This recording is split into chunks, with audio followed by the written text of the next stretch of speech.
Top of the morning, everybody. I'm up early today. Want to get this dish started before I get my day going here.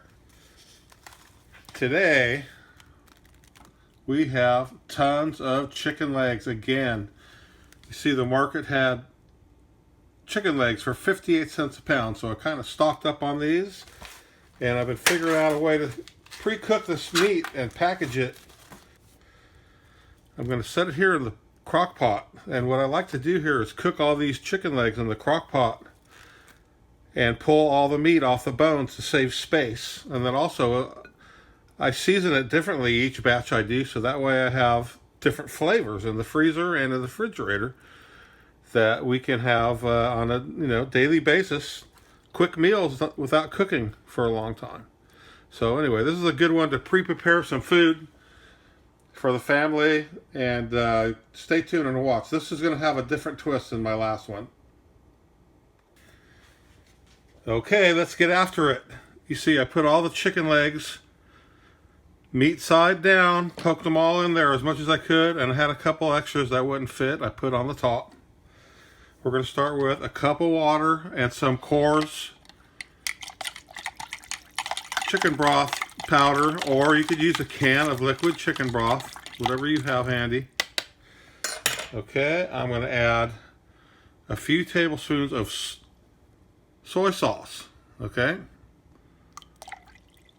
I saw some different variations of this, but I'm going to do it a little different. Okay, and also I picked up this onion garlic marinade at the market. They had a few bottles left, so I'm going to put some of that in there.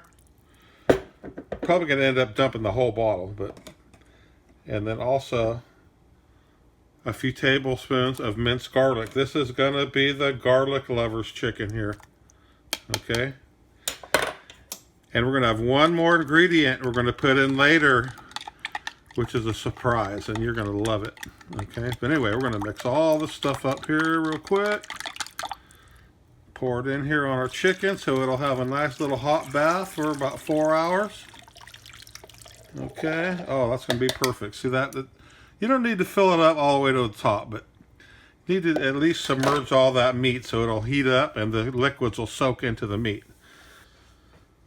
The crock pot is set on high setting, and we're going to go for 4 hours. I did a pot of this stuff yesterday with different flavors. It took about 4 hours, 4.5 hours, but I like to check it at 4 hours and pull one of those legs out and just test it out and see how it's doing. Okay, guys, we'll see you back in about 4 hours. This stuff's been cooking for 4 hours now. Look, it's finally getting some boiling action in there. And I'll tell you what, the chicken's cooked, but it's not really tender enough to pull from the bone easily. Although I'm sure it's edible now. I'm going to let that go another 30-40 minutes until it softens up a little more, and then I'll be pulling the meat off the bones. And I'll add my secret ingredient. You have to wait and watch that. Okay, folks, 4.5 hours. This chicken is done. And what I'm going to do here with this meat is I'm going to pull it all off the bone. So it'll have many uses. You could eat it with rice, noodles, what have you. And in case you don't know, just as a good indicator, if you want to do any kind of pulled meat, this crock pot was boiling a little while ago, and I shut it off. You can see there's a couple little bubbles coming. But,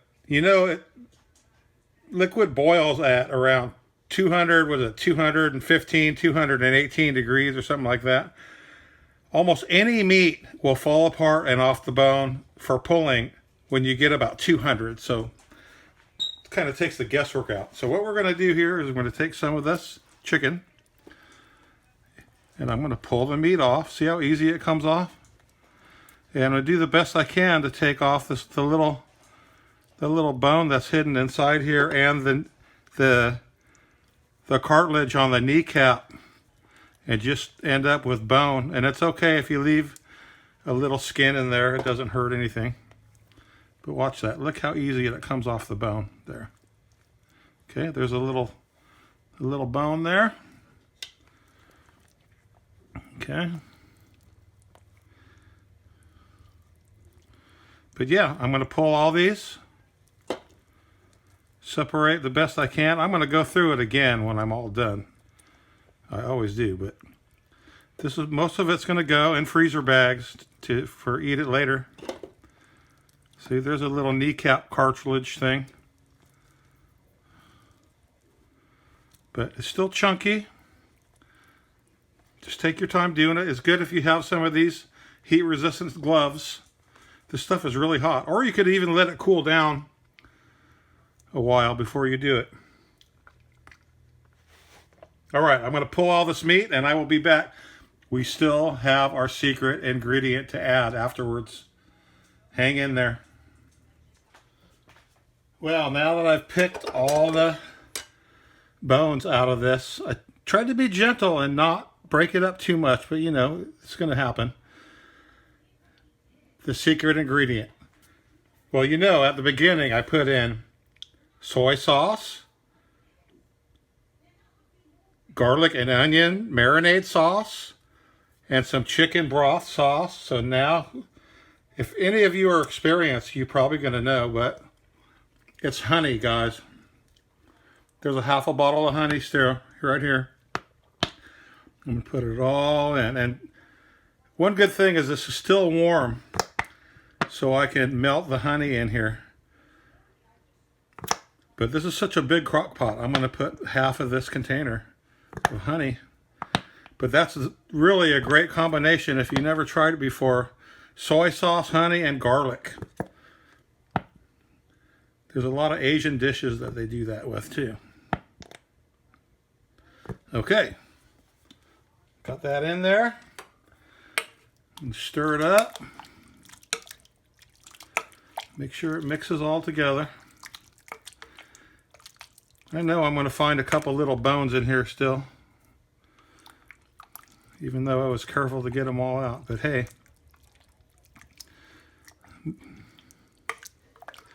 Okay, that's the recipe. Garlic, soy, honey, chicken. Okay, I'm going to try a little taste of that. I tried it without the honey and it was really good.